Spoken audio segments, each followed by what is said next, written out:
Aujourd'hui, c'est mercredi des Cendres. Qu'est-ce que je dois faire alors pour bien me préparer pour Pâques qui approche? Écoutons l'Évangile d'aujourd'hui.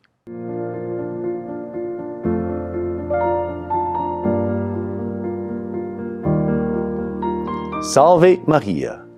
Les catholiques dans le monde entier aujourd'hui célèbrent la belle fête de mercredi des Cendres, où nous recevons les cendres, afin de nous unir au Seigneur dans sa passion, sa mort, en préparation pour sa résurrection. Ce temps liturgique se nomme le carême. Et le carême consiste de 40 jours et termine la Semaine Sainte, le Jeudi Saint. Ce temps est une invitation au repentir et la conversion. Le repentir afin d'accepter que nous sommes pécheurs, de reconnaître que nous sommes pécheurs, et de conversion afin de cesser de pécher. L'Église aujourd'hui, afin de faire de ce temps liturgique un moment de grand succès spirituel, nous invite à 3 pratiques spirituelles, 3 exercices spirituels, la prière, le jeûne et l'aumône. Et ces 3 pratiques spirituelles, nous allons les trouver aujourd'hui dans l'Évangile de Saint Matthieu. Mais attention, le Seigneur aujourd'hui va nous avertir parce que s'il y a une bonne façon de pratiquer ces exercices spirituels, il y a aussi une mauvaise façon de les pratiquer. Écoutons ce qu'en dit le Seigneur. L'Évangile, c'est de Saint Matthieu, chapitre 6, versets 1 à 6 et 16 à 18. En ce temps-là, Jésus disait à ses disciples, « Ce que vous faites pour devenir des justes, évitez de l'accomplir devant les hommes, pour vous faire remarquer. Ainsi, quand tu fais l'aumône, ne fais pas sonner la trompette devant toi, comme les hypocrites qui se donnent en spectacle dans les synagogues et dans les rues. Et quand vous priez, ne soyez pas comme les hypocrites. Ils aiment à se tenir debout dans les synagogues et au carrefour pour bien se montrer aux hommes quand ils prient. Et quand vous jeûnez, ne prenez pas un air abattu, comme les hypocrites. Ils prennent une mine défaite pour bien montrer aux hommes qu'ils jeûnent. Nous devons faire attention de ne pas devenir des hypocrites. Et l'hypocrisie ici, c'est de faire ces 3 pratiques spirituelles afin de paraître devant les hommes, afin de recevoir leurs applaudissements. Ça, c'est à rejeter.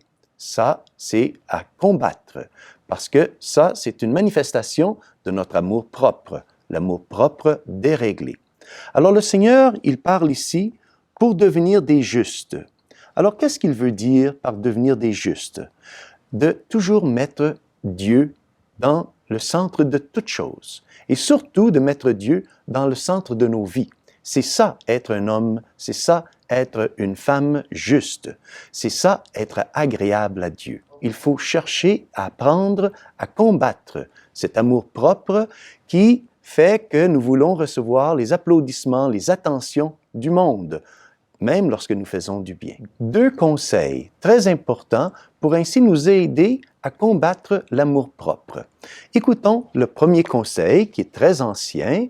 C'est un conseil qui vient de l'Ancien Testament que nous retrouvons dans le livre de la Genèse. « Souviens-toi que tu es poussière et que tu retourneras en poussière. » Voilà le premier conseil, de nous rappeler que nous sommes poussière. Le deuxième conseil nous est présenté, nous est offert par le Vatican II, se trouve dans le Nouveau Testament et en particulier de l'Évangile de Saint Marc. Alors, nous pouvons lire « Convertissez-vous et croyez en l'Évangile ». Alors, ces 2 conseils sont pour nous rappeler que nous devons nous convertir, que nous sommes poussière, c'est-à-dire nous sommes des créatures.